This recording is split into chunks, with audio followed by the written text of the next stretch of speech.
Copeland is a 17-year-old resident of Providence, Rhode Island, and a junior at Classical High School. He is currently one of the co-founders of the March for Our Lives Rhode Island and has been an activist for almost 3 years. He's also a member of Young Voices and Rhode Island Coalition Against Gun Violence. Please put your hands together for Xavier Copeland.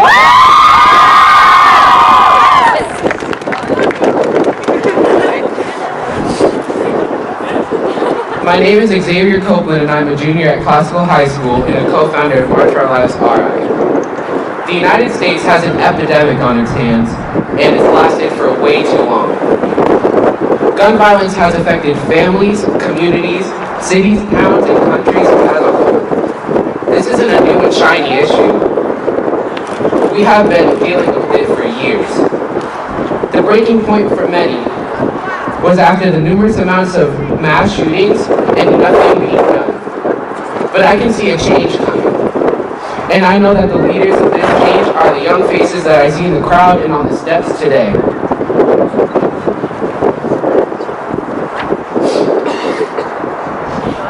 I'm an activist on this issue of gun safety because there are so many people who have to deal with this as a daily reality. This fear of gun violence has been instilled in children and teens like myself, and it's gone on for too long. The first time I ever thought someone could walk into my school and shoot me and my peers was after Sandy Hook in 2012. I was 10 and in the 4th grade. Sandy Hook was almost 6 years ago, and many more crimes with guns have happened in this country we call home. One would think that if an adult walked into an elementary school and killed little kids and teachers, people would try to put a stop from it ever happening again. 6 years and no change. One might say that change takes time. However, 24 after the shooting in 2 mosques in New Zealand, they made promises to change their gun laws and condemn the actions of the shooter. My response to your point is that it's invalid and there's no excuse for the United States. After hearing about the 3 bills Governor Raimondo introduced, I was glad to hear someone was taking action, although I had my doubts on whether some politicians would actually do their elected job and fight for these bills, or if some would just take another check from the NRA and spit words and testimonies that made no sense. I do have a question for the pro-gun and Second Amendment supporters. How strongly do you believe that you are a smart gun owner? If so, how would better gun laws and legislation affect you?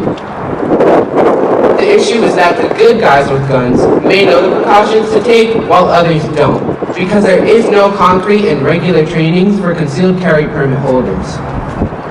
This is why we need gun safety policy. All 3 bills being presented are safety measures for the public. These bills are my definition of smart gun legislation, and the question I have for the opposing side is, what is the exact reasoning behind your opposition? I'm advocating for this issue because it's something I believe in strongly. We need to stop talking and start taking action. These bills are exactly that. Rhode Island could lead the country in safety with these policies. Rhode Island could match our Northeast neighbors, Massachusetts and Connecticut. Neighbors who acted after Sandy Hook and took action. Guns do not and shall not have a place in schools at all. School is a place for learning, development, and for kids to have a safe home field. I know I wouldn't feel comfortable with any gun of any type being in my school, especially because of the atmosphere guns in schools have in this modern day. It's a fix of water and oil, and mixing them up would never work. This brings me to my next point. Of the assault weapons ban. Yes, the Second Amendment allows you to have arms. We need to think about what is and what isn't beneficial to Rhode Island.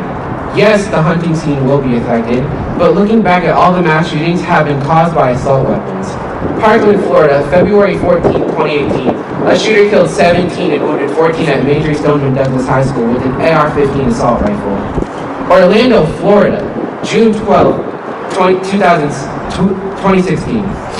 A shooter killed 49 and wounded 58 at the Pulse nightclub with an AR-15 style rifle. Newtown, Connecticut, December 14, 2012. A shooter killed 26 and wounded 2 at Sandy Hook Elementary School with an AR-15 style assault rifle. You can clearly see that there are certain situations where assault rifles are being misused. Is it wrong for Rhode Island to see these massacres and want to avoid one from ever happening again in our own state and to our own people? Taking precautions isn't evil and dismissive of certain groups of people. They are acts that provide protection to the people they are meant to protect. Thank you.